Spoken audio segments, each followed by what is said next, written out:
नमस्कार, आप देख रहे हैं आरएन टीवी नेशनल। मैं हूं आपके साथ प्रज्ञा पांडे। सोचिए अगर एक मिसाइल सीधे उस शहर के पास गिरे जहां न्यूक्लियर साइट मौजूद, तो क्या होगा? क्या दुनिया परमाणु युद्ध की ओर करीब पहुंच गई है?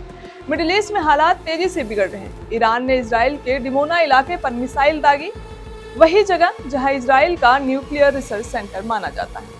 आज मिसाइल न्यूक्लियर साइट के पास गिरी है। कल अगर अंदर गिरी तो दुनिया अब उस मोड़ पर खड़ी है जहां एक गलती पूरी इंसानियत पर भारी पड़ सकती है। ईरान ने इजराइल के डिमोना और अरद शहरों पर मिसाइल हमला किया। इन हमलों में 100 से ज्यादा लोग घायल हुए। एक मिसाइल न्यूक्लियर साइट के पास गिरी, जिससे वैश्विक चिंता बढ़ गई। राहत की बात है, अब तक न्यूक्लियर साइट को बड़ा नुकसान नहीं हुआ, रेडिएशन लीकेज नहीं हुआ। हमले की वजह क्या है जानते हैं। यह हमला अचानक नहीं हुआ। इससे पहले अमेरिका और इजराइल ने ईरान के नाटांज न्यूक्लियर प्लांट पर हमला किया था।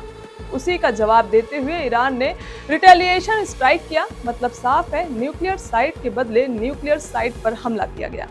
जानते हैं कितना खतरनाक है डिमोना? डिमोना में शिमोन परस्नेव न्यूक्लियर रिसर्च सेंटर मौजूद है। इसे इजराइल के संभावित न्यूक्लियर हथियार प्रोग्राम से जोड़ा जाता है।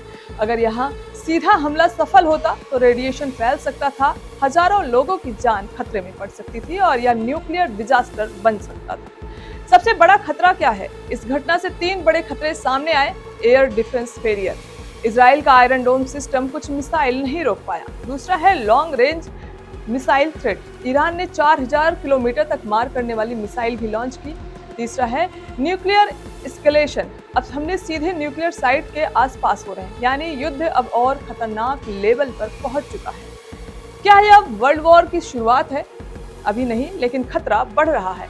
अमेरिका पहले से इस युद्ध में शामिल है। ईरान ने यूएस बेस और अन्य देशों को भी निशाना बनाया। स्ट्रेट ऑफ हॉर्मुज जैसे अहम रूट पर भी तनाव बढ़ गया।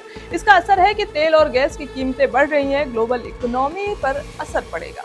भारत जैसे देशों पर भी इनडायरेक्ट असर होगा। यह टिट फॉर टैट वॉर है। एक देश न्यूक्लियर साइट पर हमला करता है, दूसरा उसी तरह जवाब देता है। यही सबसे खतरनाक स्थिति होती है, क्योंकि इसमें एस्केलेशन रुकना मुश्किल होता है। ग्राउंड रियलिटी क्या है? क्या सच में न्यूक्लियर खतरा है?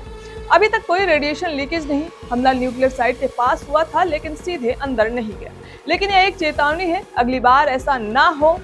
ईरान और इजराइल के बीच यह हमला सिर्फ एक सैन्य कार्यवाही नहीं, बल्कि एक संकेत है। दुनिया अब उस मोड़ पर खड़ी है जहां न्यूक्लियर साइट्स भी अब सुरक्षित नहीं। अगर यह सिलसिला नहीं रुका तो अगली खबर सिर्फ हमला नहीं, बल्कि तबाही भी हो सकती है।